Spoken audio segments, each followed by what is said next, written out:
So that really comfortable soft plastic they've made here at the front, it just gets really hot. It should feel really nice against your face, but unfortunately, it doesn't. Yeah, do what I would normally do on a computer. These are the XREAL One Pros. They're XR glasses, and I also bought the Beam Pro. And this is the 5G version, which is like a phone essentially, but it has dual cameras to enable it to take 3D video. The biggest question about these guys for me is, will they be comfortable enough for long sessions, maybe for coding, for reading off a screen, for writing? Or for me, mainly for video editing. But also, will I get epic video games quality as my laptop will only be having to render that game at 1080p. So will I be able to actually play those games at high frame rates with higher video settings? I pre-ordered these. They're different to the XREAL ones because these have the smaller prism optics rather than the bird bath optics that were seen in those. So they should be able to sit a little bit closer to your face and maybe not look quite as ridiculous. I have been waiting for these for quite a while. There was quite a bit of hype about them at launch. It's taken quite a while for these to get to me. I didn't think I ordered corrective lenses. No, these are just clear. I am a corrective lens wearer. I'm currently wearing contact lenses, and I will be interested to find out whether these work both with and without contact lenses on. And the length of that delay has not been what you'd expect from an established brand. It's kind of Kickstarter, Indiegogo sort of territory length of wait. I hope that I'm not about to find out a big reason for that major delay. Sometimes when you get these big delays, it's because they've had technical issues that they found very difficult to overcome. So with this different optics offering you a wider field of view, which I think should be very important. So this is obviously a frame for some corrective lenses should you need to order them in the future. And you've got a large and a small set of sort of nose pieces, and obviously medium ones on already. Now, I am fully aware that normally I cover e-ink tablets as one of my main things I review on this channel, and I absolutely love them. And these guys are the absolute antithesis of an e-ink tablet. But I'm personally hoping that they're going to pair really well with the GPD for video editing, that essentially is just a much more portable external monitor for me. But also as a tech reviewer and as a creative, I think I really do need to understand immersive video and generally spatial computing going forward. These are very interesting times.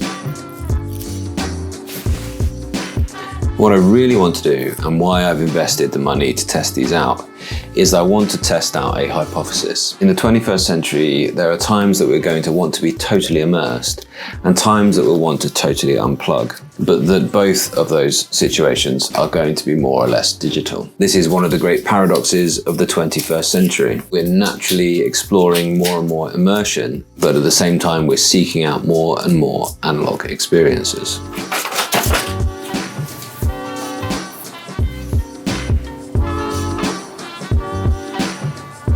This is cool, right? And this could just replace your phone entirely. And I think that the Apple Vision Pro failed as a mass market product, at least, because it was way too expensive. And also, I don't think that anyone really wants their reality replayed for them on a screen. Anyone who cares about the table wobble is going to be really put off by this guy. And the screen does have poor viewing angles, but I'm not buying this product for this screen and for these two screens. So instead, I think people want screens added to their reality. And I can tell you, I can see pretty much perfectly clearly through these without any images displayed on their screens. But this tech is coming. And just like if you buy a cheap phone right now, it just might as well be a smartphone.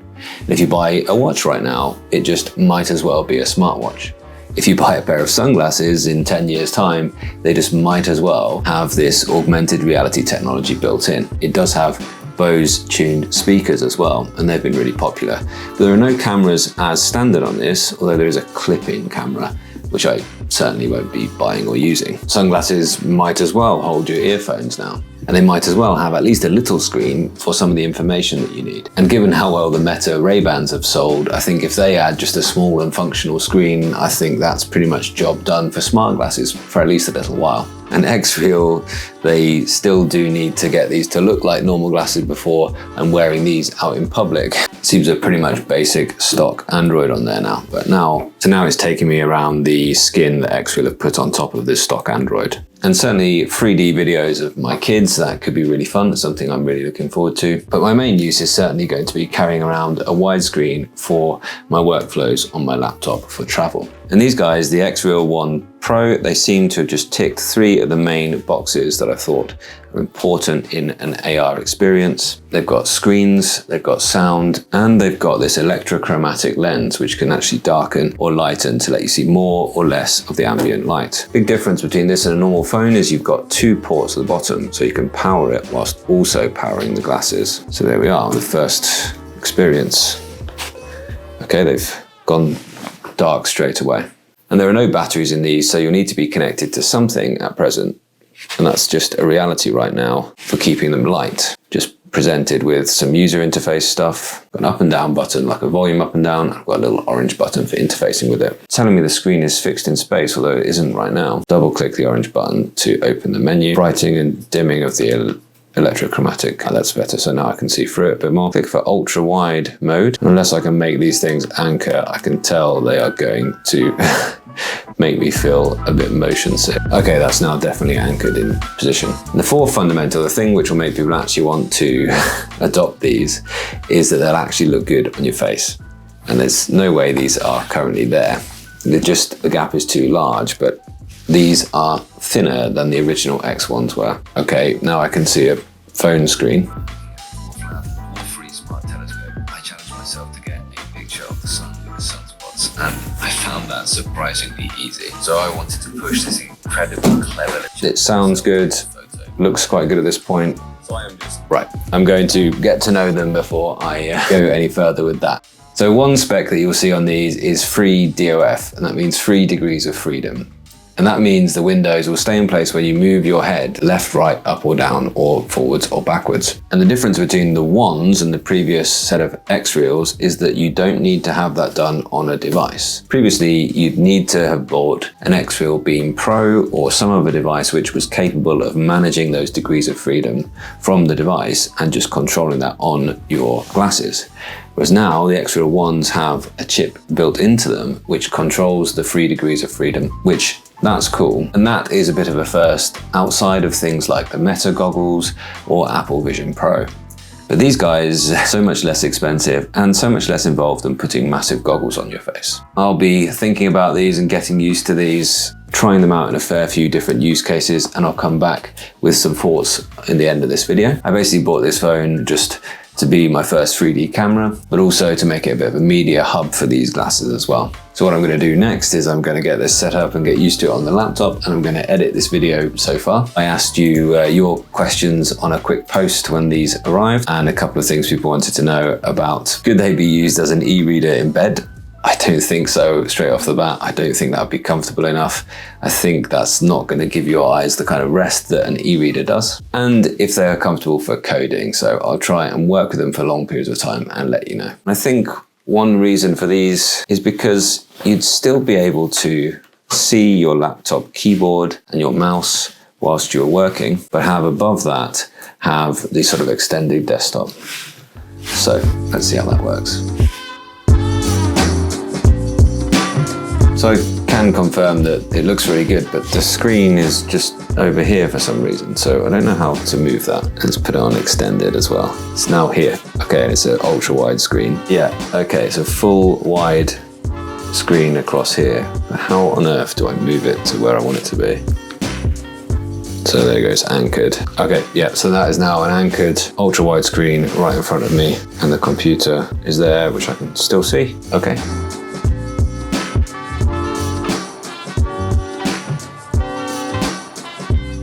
There we go. Okay, so you long press the sort of volume up and down or the brightness up and down button to change the dimming. So dimming up and dimming down, which is important because I can tell you without it being dimmed, it's quite difficult to really see what's going on. And short press changes the brightness of the screen. I mean, it looks really good. And it also sounds good as well. So now I'm just gonna go ahead and do what I would normally do on a, it's gonna take some getting used to.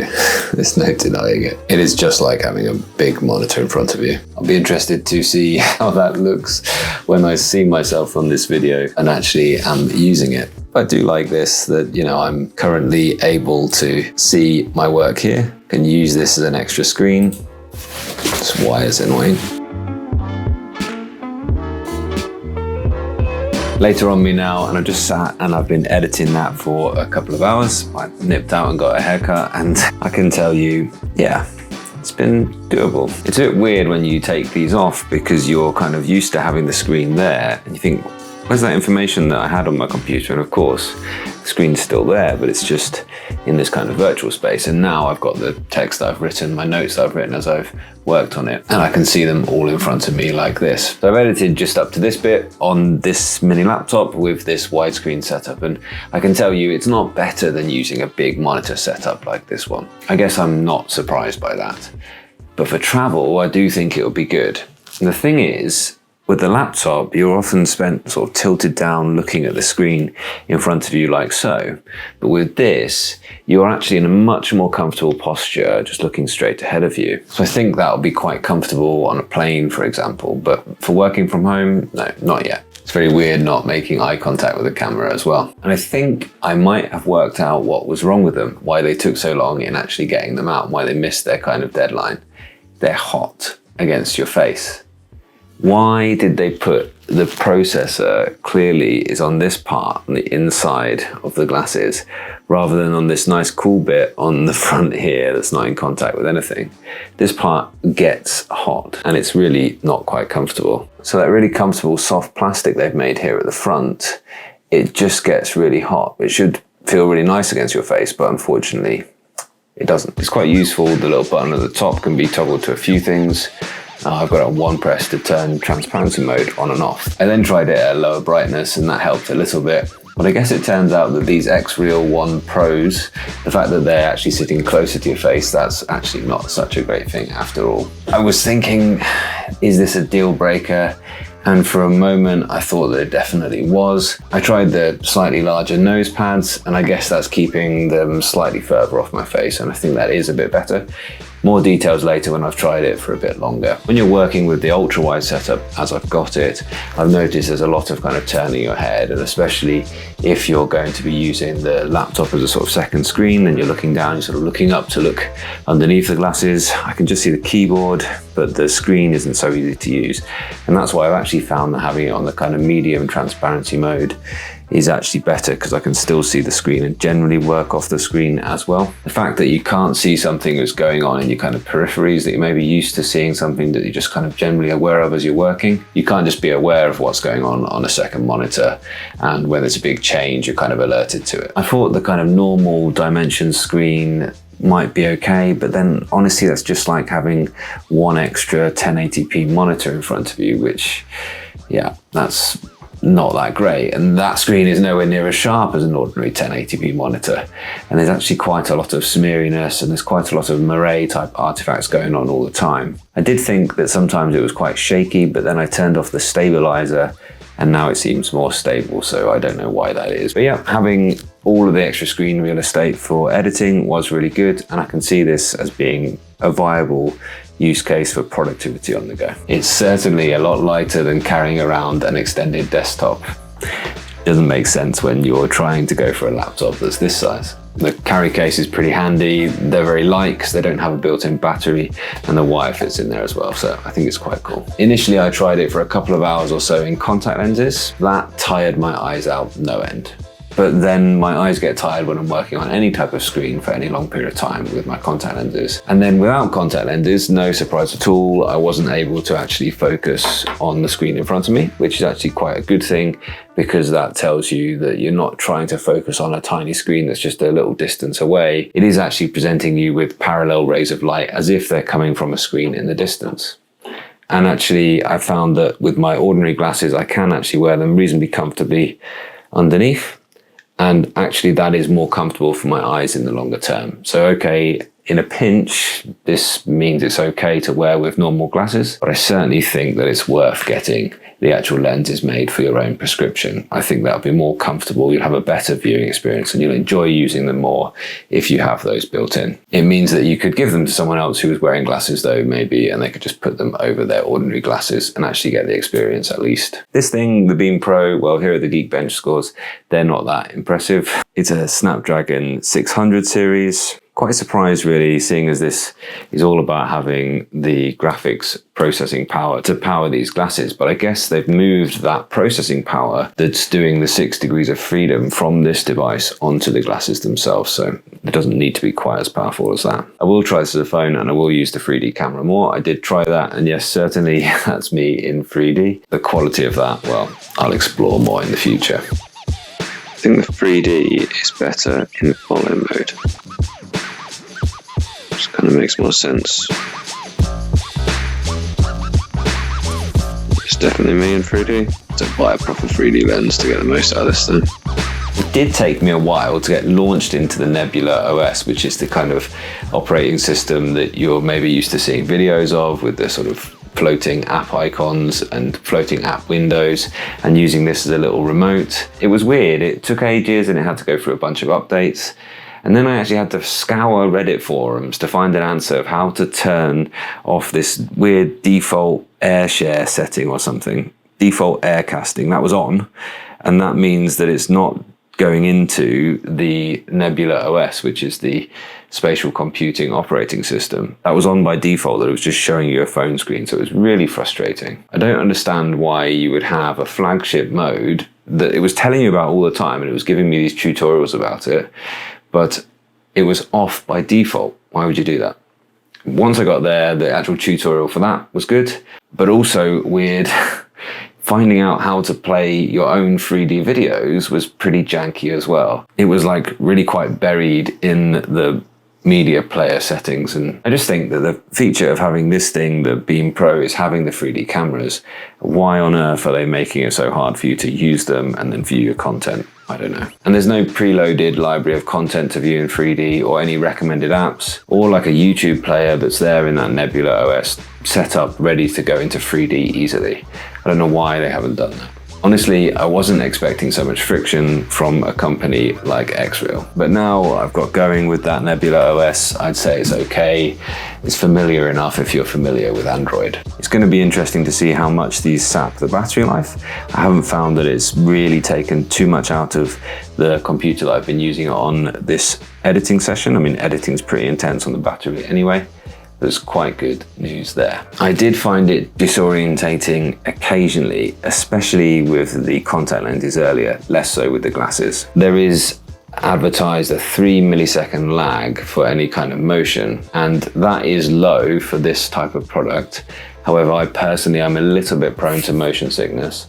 Nothing crazy, but I felt like when I took it off earlier, I felt a little bit disorientated. I think anchor mode is the only one that makes sense to me, and I can tell you now that sitting with my glasses on working, it's been perfectly fine. And I certainly like having all of the room. I like being able to see my actual peripheries as well as the keyboard and things like that as well. I'm going to need to live with a longer period of time to tell you how that really treats me and whether I really find that useful. I can imagine myself though taking this thing now, sitting in the car and being able to work with my head up, but my hands on the keyboard and mouse in front of me. And that's what I need from it. I can imagine also enjoying watching YouTube with just this Android device on a plane, for instance. And one other thing, as with a lot of alternative screen types, for instance e-ink screens, I've had to change the mouse pointer to one that contrasts with whatever surface it is on, and that is just one bump bigger. Thanks so much for watching. I really appreciate you. Any questions at all you have about this device or anything, pop it in the comments, please. You really help me build out great content when you ask me what you're interested and what you need to know about interesting new devices like this, the XREAL 1 Pros. I don't know why they've chosen this, but they have this flimsy little cover thing that you can take off the front. I don't know if you can replace them with different colors, can you? Who knows?